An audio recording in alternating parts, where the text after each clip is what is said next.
9:09 de la mañana. Fernando Carballo y Mávila Huertas estamos con ustedes al inicio de una semana y vamos a abordar una serie de temas que ya Fernando adelantaba en el último bloque de la rotativa del aire junto a Carlos Villarreal. Uno de esos temas pasa por la situación de tensión que hay en Medio Oriente. En realidad es una situación que tiene un impacto sin duda global, que inició con estos ataques por parte de Estados Unidos e Israel contra Irán y que ha provocado finalmente, dentro de otras consecuencias, la muerte en este ataque del ayatolá Ali Khamenei, quien era el líder supremo, y otros varios mandos de la cúpula del régimen islámico. ¿Qué significa esto? Donald Trump ha dicho que esto tendrá una duración. Él calcula, perdón. Correcto, que tendrá una duración de un mes aproximadamente, pero realmente es imposible por el momento predecir, porque la escalada de tensión también tiene que considerar las represalias que ha tomado Irán con relación a bases militares, por ejemplo, norteamericanas, ubicadas en otros países. Pero vamos a iniciar esta mañana. Ya tenemos a Fernando, a un politólogo internacionalista con nosotros aquí en la cabina. Muy buenos días. Buenos días, Mávila. Buenos días a los que nos escuchan por radio, nos ven por televisión y nos siguen por las redes sociales.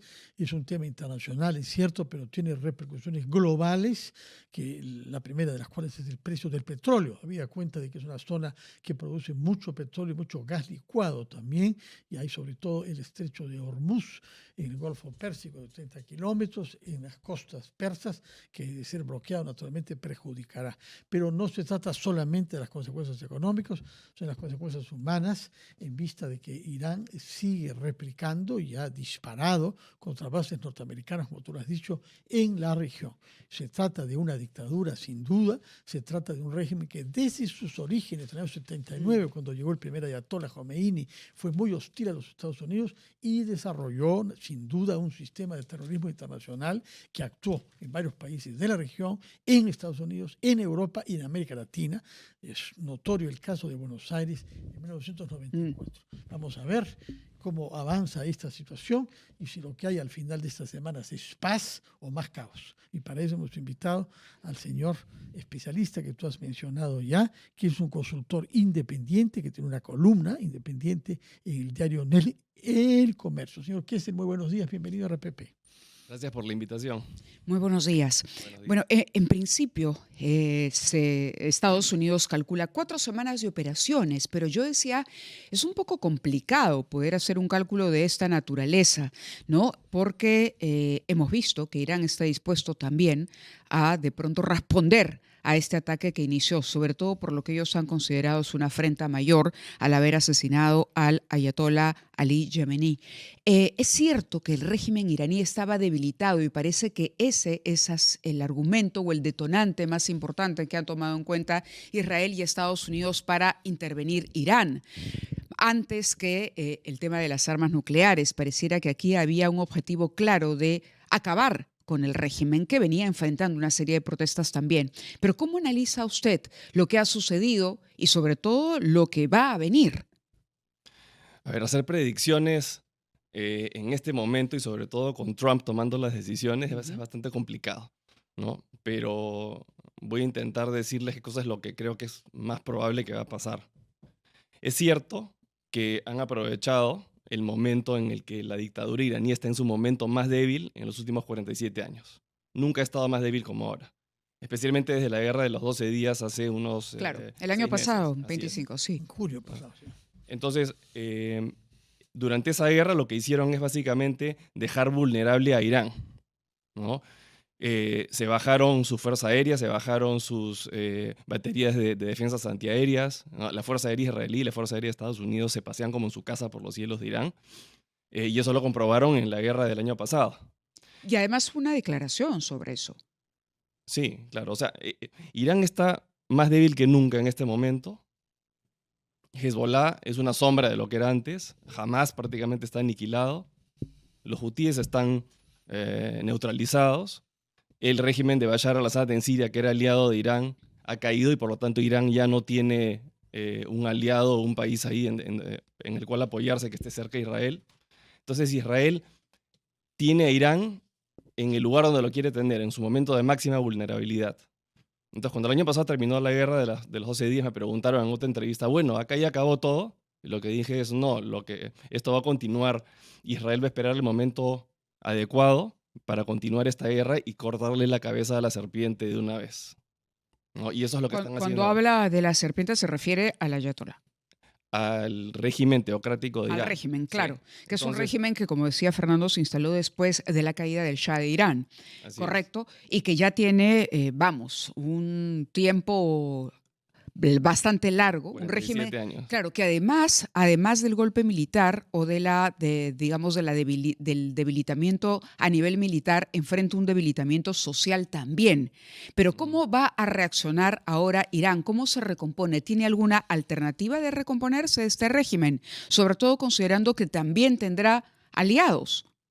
O sea, el día y la hora del ataque Sí, ha sido una oportunidad que Israel no podía dejar pasar, ¿no? Y han convencido a Estados Unidos para que se una hasta el ataque. Y ha sido que han estado vigilando al ayatollah Jamenei todos los días, todos sus movimientos, qué hacía, qué no hacía, y sabían que se iba a reunir en ese momento en un lugar con los jefes de la Guardia Revolucionaria, el comandante general de las Fuerzas Armadas y una serie de otros mandos militares. Entonces, en ese momento han aprovechado para bajarse a todos a la vez y descabezar al régimen. Pero el régimen, yendo a tu pregunta, el régimen de Irán no es como el de Rusia, en donde tú tienes a Putin, que es un dictador absoluto. Y si le cortas la cabeza a Putin, se desmorona todo el sistema. claro.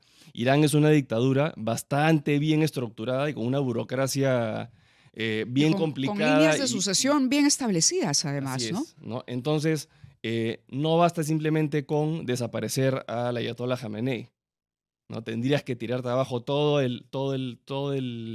la estructura del régimen. El régimen de Irán es un régimen teocrático, es decir, está dirigido por clérigos. ¿Okay? La última palabra, a pesar de que hay un presidente, el presidente es simplemente un administrador. Pero la última palabra la tienen los clérigos. ¿Pero quién tiene las pistolas? La Guardia Revolucionaria, que es un sistema paralelo, es un ejército paralelo al ejército regular. La Guardia Revolucionaria tiene su propia fuerza aérea, su propia marina, su propia infantería. Y la Guardia Revolucionaria responde solo al ayatollah. ¿Okay? Entonces, ellos son los que mantienen el sistema clerical. Entonces, en este momento, la Constitución de Irán dice que si ya no hay ayatollah, se nombra a un panel de 3 personas. El presidente, que es este administrador, Masoud Pezeshkian, que es una persona relativamente moderada, el jefe de la Corte Suprema y un clérigo senior de la Asamblea de Expertos, que es un cuerpo de 88 clérigos que son los que manejan las decisiones del país. Entonces, ellos van a nombrar a otro ayatollah, pero se tendrían que reunir para nombrar al siguiente ayatollah. Y no se pueden reunir porque a la primera que se reúnan le van a llover los misiles encima. Entonces no se pueden reunir, están ahorita escondidos en alguna cueva, metidos debajo Claro, en algún en algún búnker. sótano para que no las caigan. Entonces, ¿Cómo queda el panorama geopolítico? Porque de pronto ayer escuchábamos también a los representantes de Reino Unido, escuchamos que se pronunció España, se pronunció Francia, pero Irán ha respondido también, atacando bases militares en otros países árabes. Entonces, la pregunta es, si bien es cierto, no podemos predecir que esto vaya a durar, como ha dicho Trump, 4 semanas, nada más, esto podría tener una escalada que preocupe y que de pronto, no sé, traiga enfrentamientos donde haya otros países, otros gobiernos involucrados militarmente hablando. no lo creo, no hay nadie que esté respaldando a Irán en este momento. Los únicos que están respaldando a Irán de manera verbal es Pakistán, pero Pakistán ahorita está involucrado Ajá, Rusia también. verbalmente. Verbal. Así es, pero Rusia no está en capacidad de asistir a nadie en este momento. Correcto. La Entonces, pregunta no va a haber entonces, ninguna escalada. Bien. Pensando en que alguien va a venir a ayudar a Irán, no. Lo que va a Correcto. pasar. Max, permítanos, por favor, sí, perdónenme la interrupción, debemos cumplir con los anunciantes por un tema de franja electoral también, pero quisiéramos que al volver nos diga, entonces esto supone ya el final del régimen iraní y cómo se reconstruye la sociedad iraní bajo este escenario. Okay. Ávila, y desde Bogotá, Néstor Rosania, quien es un periodista de investigación especializado en conflictos armados y con experiencia en el Medio Oriente. Señor Rosania, buenos días. Bienvenido a RPP en Lima. ¿Aló? Néstor Rosania. Parece que tenemos una dificultad. Vamos a esperar que se establezca. Sí, el audio básicamente para ver si nos lo estamos viendo ya enlazado con nosotros, pero creo que hay un tema con el audio que hay que avisarle para que encienda ese micrófono. Entre tanto, Max Kessel está aquí con nosotros. Max, Marvin había preguntado sobre la posibilidad de sostenibilidad de un régimen pese a los bombardeos en vista también de su carácter religioso. Hemos visto el fanatismo suicida incluso que ha habido en actos terroristas y demás. ¿Cómo piensas tú que se puede actuar para que las bombas desde el cielo puedan alterar esta estructura compleja de control político y social en Irán? El plan claramente es desarticular a la Guardia Revolucionaria. Los clérigos manejan el país y tienen la última decisión, pero quien maneja las armas es la Guardia Revolucionaria. No es el ejército regular. El ejército regular está ahí, pero paralelamente está la Guardia Revolucionaria, que es la encargada de guardar, cuidar la revolución. Es decir, son los que le dan el poder físico, el poder de las armas a los clérigos. Los clérigos no tienen pistolas. Entonces, el objetivo de Israel y Estados Unidos es desarticularlos en estas 3, 4 o 5 semanas, lo que dure, para que la Guardia Revolucionaria esté totalmente derrotada, desarticulada, como al estilo Hezbollah, y de esa manera el pueblo, a la hora que vuelva a salir a protestar y vuelva a salir a tratar de levantarse y cambiar las cosas, puedan hacerlo de manera satisfactoria, porque ahorita no pueden, porque la Guardia Revolucionaria, de la mano de su cuerpo de choque, que son los Basij, se dedican a dispararle a la gente y a matar a la gente que sale a protestar. Han habido miles de muertos en las últimas semanas. Las últimas protestas subieron, se estima hasta 30.000 muertos, algunas organizaciones de derechos humanos. Entonces, sin la Guardia Revolucionaria ahí, o sin el poder que tiene ahora, se abre la puerta a la posibilidad de un cambio de régimen. Incluso hasta si es que Israel tiene algún plan maestro para que regrese el hijo del Shah, el hijo del emperador, y establezca un gobierno de transición, pues eso lo veremos en las siguientes semanas. Pero para eso no puede estar la Guardia Revolucionaria en el poder todavía. En este momento quien está dirigiendo el país son ellos. De acuerdo. Mira, creo que ya hemos establecido contacto con Bogotá, ¿no? Sí, tenemos al señor Néstor Rosania, periodista de investigación y especializado en conflictos armados, con nosotros, ya enlazado. Néstor, buenos días. Muy buenos días para ti y un cordial saludo para todos los hermanos en el Perú.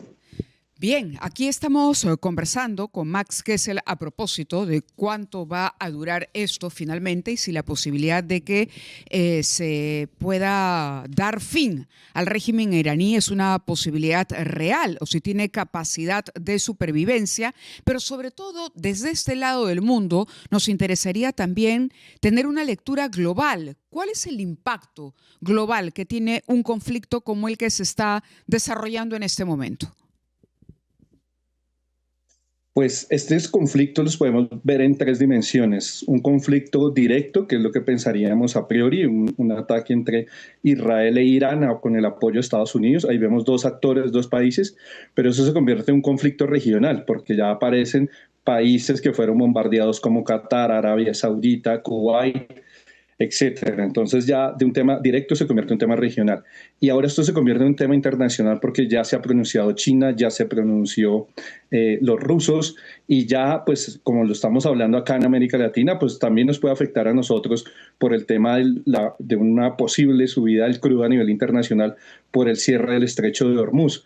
Entonces, lo que son conflictos directos se convierten, sin lugar a dudas, en conflictos internacionales que nos terminan afectando a todos. Sí, ahora, estos bombardeos que Irán ha intentado contra países del Golfo Pérsico, ¿no? Omán, Bahrein, Dubái, incluso Kuwait, no parecen capaces de generalizar el conflicto. No sabemos si tienen un arsenal todavía guardado, pero no da la impresión de que la capacidad de resistencia militar que Irán tenga les dé para aguantar las 4 semanas que ha anticipado Donald Trump, ¿no? Sí, lo que vamos a tener, estos primeros bombardeos, lo que hemos visto es que son bombardeos dirigidos hacia unidades norteamericanas, la base militar de Estados Unidos en Qatar, que es la más importante que ellos tienen, y son bombardeos muy dirigidos, digamos, a instalaciones militares o a donde hay centros de mando y control. Ahora, lo segundo y lo que es más peligroso, y aquí podemos hacer un análisis con lo que pasó en Venezuela, ¿en qué sentido? La lección aprendida de Estados Unidos en Irak y en Afganistán fue que cuando derrumba por completo a los talibán y a Saddam Hussein del poder, que una anarquía generalizada, Estados Unidos intentó imponer unos gobiernos de transición. Recordemos que en Irak estuvo Paul Bremer y eso terminó en un desastre porque todo el ejército de Saddam, que eran más de 200.000 hombres, terminaron en la calle. Y fueron hombres que terminaron después reclutados y bajo los brazos de algo que se iba a formar después, que se iba a llamar el Estado Islámico. Entonces, ¿cuál fue la lección aprendida de Estados Unidos? Simplemente hay que quitar la cabeza, dejar los acéfalos, pero el resto de la estructura mantenerlo para que eso no desemboque en una guerra civil, que fue lo que hicieron en Venezuela. Quitan el dictador, pero el resto de la estructura la dejan quieta para que ellos se autogobiernen, digámoslo así. Y eso lo dijo Trump como lección aprendida de Irak. Entonces acá en Irán vamos a ver cuál es el escenario. Claro. Si quitan al régimen, si quitan a los ayatolás, pero ¿cuál sería ese gobierno de transición? Porque Estados Unidos, y lo que hemos escuchado de Trump fue, el mando lo tienen que asumir a ustedes. Así es, o sea, así Estados es. Unidos intentará no Justamente, meterse sí. directamente para que no caigan en otro escenario. ¿Cuál es el mayor riesgo acá? Que va a haber una escalada, no de tipo regular, no como bombardeos, sino que van a haber milicias en el mundo empezando a atacar a blancos norteamericanos y occidentales en diferentes zonas. Una de las preocupaciones que se advierte, y aquí la pregunta es para ambos, una de las preocupaciones que algunos analistas deslizaban el día de ayer, que podríamos ver a raíz de estos grupos aislados, de pronto terroristas, que venían siendo protegidos, incluso financiados, apoyados por Irán, la eventualidad de actos terroristas. ¿Eso es posible? ¿Cómo lo analiza Néstor? Sí, muy posible. Puede venir una guerra en escalada porque, digamos, la guerra se pelea en dos escenarios, para decirlo de forma sencilla. Una guerra regular, que es la guerra entre ejércitos y lo que estamos viendo, bombardeos y militares, y la guerra de cuarta y quinta generación, que son guerras asimétricas, que son organizaciones más tipo Al-Qaeda, Estado Islámico, milicias hutíes, etcétera, Hamas, que no tienen una capacidad militar, no tienen un tanque de guerra, pero sí tienen, digamos, la capacidad de hacer operaciones pequeñas, constantes, una guerra disuasiva, de guerra de terrorismo, y eso puede generar más caos y más terror que un mismo tanque de guerra, porque está situado en un solo punto. En cambio, esto puede ser una cosa que se pueda escalar a nivel internacional. Ayer la BBC de Londres sacó un análisis muy interesante y termina en conclusión una cosa. Decían, esto que acaba de abrirse en Irán y en Medio Oriente es algo muy peligroso y que no sabemos dónde va a terminar. Sí. Ahora, no solo eso, yo quisiera que precise algo el señor Néstor Rosana antes de que se le diga. La comparación con Venezuela parece un poco difícil porque efectivamente mantuvo al gobierno salvo al presidente. Pero en el caso de Irán, lo que ha llamado Trump es que hay una revuelta popular contra el régimen. Tomen el poder ustedes mismos, acaben ustedes con su dictadura, y el llamado es completamente diferente a lo que ha habido en Venezuela, porque en Venezuela simplemente se sustrajo al señor Maduro y el resto continuó igual. No es el objetivo en este caso, ciertamente no tampoco de Israel, ¿no? Brevemente, para que tome la palabra Max Kessel, por favor. No, la idea de Estados Unidos es, la lección aprendida de Estados Unidos después de Irak y Afganistán es no quedar ellos con el poder, no ser ellos los administradores de un Estado para hacer una transición democrática, sino que sean los mismos locales los que asuman ese rango. En Venezuela fue decapitar el poder y dejar la estructura, y en Irán es decapitar este régimen y que los mismos iraníes asuman el mando. Ahora, lo que plantea mi colega ahorita, vamos a ver si cae la Guardia Revolucionaria, quién quedará en el poder, qué pasará internamente, si viene una guerra civil. Eso es lo que estamos atentos, que se está desarrollando en horas y en los próximos días. Max, ¿qué es sobre esta tesis de la comparación con Venezuela? Pero con respecto a los actos terroristas, tenemos que recordar que el ayatollah Jamenei no solamente era el líder supremo de Irán y un dictador local, era un líder espiritual y era uno de los más importantes líderes espirituales para los chiitas del mundo, que están por todo el Medio Oriente. Ya han habido levantamientos en Pakistán con muertos y todo en protesta al asesinato del ayatollah Jamenei. Americano, ¿no? Entonces, que no nos sorprenda que en los próximos años hayan algunas células violentistas, chiitas, que puedan querer cobrar venganza o en los próximos días contra objetivos en Estados Unidos o en Israel. Ya en este momento el FBI se ha puesto en alerta máxima en varias ciudades de Estados Unidos, anticipando que podría haber algún ataque en venganza por lo que ha pasado. Y es más, ayer en la noche hubo un tiroteo en Austin, Texas, de un tipo que estaba vestido con una bandera de Irán. Y bueno, se asume que ha sido, que lo que ha hecho ha sido por venganza a lo que está pasando en Irán ahora, claro. ¿no? Entonces, el Ayatollah Jamenei era un líder espiritual muy importante, visto y querido casi como el Papa para los católicos por un gran porcentaje de los chiitas, ¿no? Que es una minoría dentro del mundo musulmán, creo que el 10% apenas, ¿no? Sí, pero igual son millones de personas. Son pues, ¿no? millones. Y muy fanáticos. Sí, Con respecto al paralelo con Venezuela, una vez descabezada la Guardia Revolucionaria, quienes van a quedar ahí son los burócratas, ¿ok?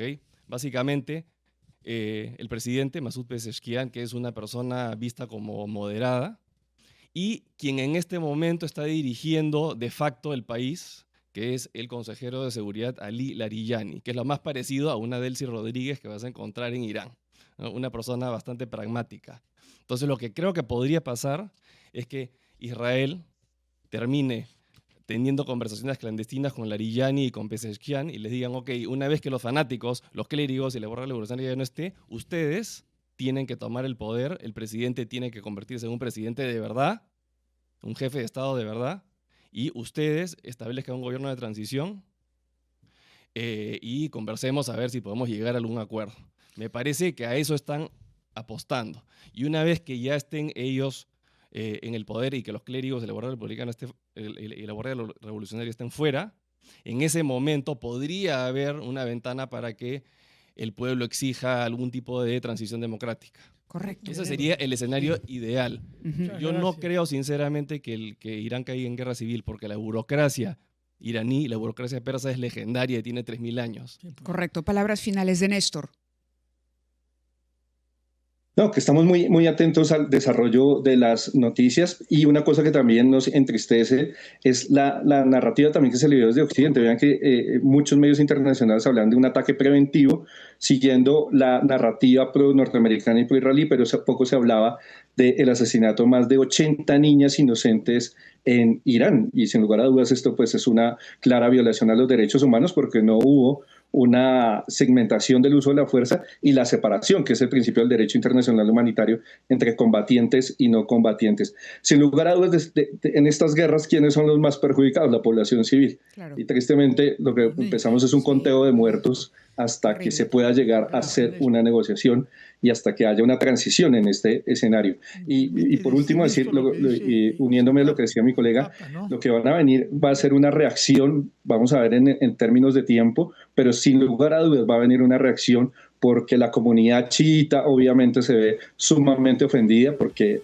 sin lugar a dudas era el gran líder religioso. Si ustedes ven algunos videos que ya circulan en redes, es impresionante, la gente llorando en las calles y en las oraciones y tal.